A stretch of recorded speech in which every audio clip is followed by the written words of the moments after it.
If you're using the Wrike app on your iPhone and want to add a new task, this step by step guide will show you exactly how to do it. So, first, unlock your iPhone and open the Wrike app. So, once it's open, make sure you're on the main screen where you can see your projects, folders, or dashboard. So, next, navigate to the folder or project where you want to add your new task. So, once you're on the Wrike dashboard, look for the plus icon. So this is usually found at the bottom right corner of the screen. So tap on the plus icon to start creating a new task. After tapping the plus icon, a menu will appear. So from the options, select task. Now this will open the task creation screen. Now you can start entering the details of your task. So first, tap on the title field and type the name of your task.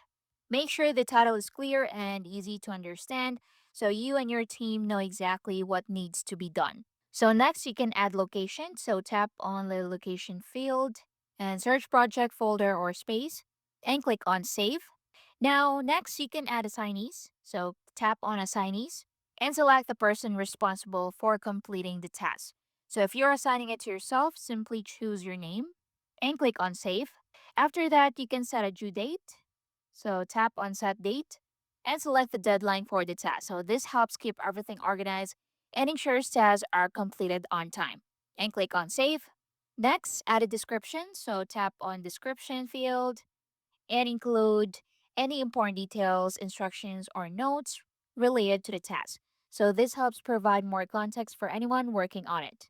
Now, after saving, your new test will appear in the selected folder or project and it will be ready to track and manage.